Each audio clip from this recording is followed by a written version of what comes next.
So you want to remove your TubeBuddy extension on your from your YouTube channel. For that you need to go your Gmail account and go to manage your Google account. Then go to security. Now scroll down and press manage third party access.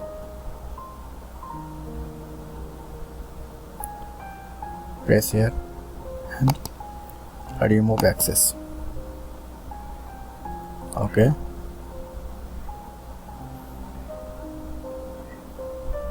Now you need to remove your Chrome extension also. For that, just click right button on mouse and remove from Chrome. Remove. Now reload your YouTube channel.